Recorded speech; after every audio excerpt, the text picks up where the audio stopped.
pendapatan negara bukan pajak akan mencapai 513,6 triliun rupiah dan hibah 0,6 triliun rupiah. Dari sisi belanja negara, belanja pemerintah pusat akan mencapai 2.000, total belanja negara adalah 3.621,3 triliun rupiah, di mana belanja pemerintah pusat mencapai 2.701,4 triliun dan transfer ke daerah 919,9 triliun rupiah. Defisit APBN 2025 dirancang pada tingkat 616,2 triliun rupiah atau 2,53% dari GDP. Belanja pemerintah pusat akan mendukung prioritas pembangunan seperti yang disampaikan oleh Presiden, yaitu melakukan swasembada pangan, swasembada energi, pelaksanaan program makan siang gratis, pendidikan dan kesehatan, serta pelaksanaan perlindungan sosial yang makin tepat sasaran. Untuk itu, dengan belanja 2.701,4 triliun, belanja pendidikan mencapai 724,3 triliun. Ini adalah belanja tertinggi fungsi pendidikan di APBN kita. Untuk kesehatan 218,5 triliun rupiah, perlindungan sosial mencapai 503,2 triliun rupiah, dan untuk ketahanan pangan mencapai 144,6 triliun rupiah.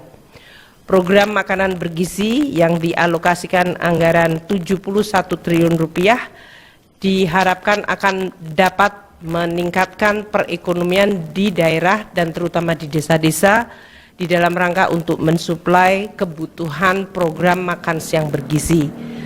Dengan demikian, program makanan bergizi disertai dengan dana desa yang sebesar 70 triliun rupiah akan bisa menggerakkan desa dengan volume aktivitas dan juga volume uang yang meningkat. Selain itu, Presiden Prabowo menyampaikan beberapa prioritas kegiatan 2025 seperti pemeriksaan kesehatan gratis yang dialokasikan anggaran 3,2 triliun, renovasi sekolah sebesar 20 triliun, terbentuknya sekolah unggulan terintegrasi dengan anggaran 2 triliun, serta terbangunnya lumbung pangan nasional daerah dan desa dengan dana mencapai 15 triliun rupiah. Untuk APBN 2025, transfer ke daerah mencapai 919,9 triliun rupiah. Ini tetap diarahkan agar terjadi sinkronisasi dan sinergi antara belanja pusat dan daerah, sehingga dapat meningkatkan kesejahteraan, pemerataan, dan pelayanan publik. Di dalam Undang-Undang APBN 2025 juga telah dimasukkan berbagai undang-undang seperti undang-undang untuk hubungan keuangan pusat dan daerah, di mana daerah akan meningkat dari sisi local taxing power-nya dan juga bisa melakukan pembiayaan yang lebih inovatif. Untuk pendapatan negara sebesar 3.005,1 triliun, kita akan melakukan dengan terus melaksanakan reformasi perpajakan, pajak dan bea cukai, dengan terus menyusun program termasuk dalam hal ini menggunakan teknologi digital.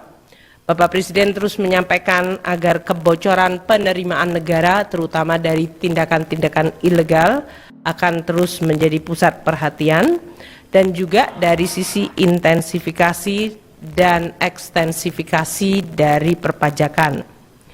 Kita juga mengikuti bahwa di dalam suasana global terjadi persaingan global taxation yang harus kita waspadai, sehingga kita juga harus terus menjaga agar basis perpajakan Indonesia tidak mengalami erosi dari praktek-praktek perpajakan global yang memfasilitasi terjadinya tax evasion dan tax avoidance.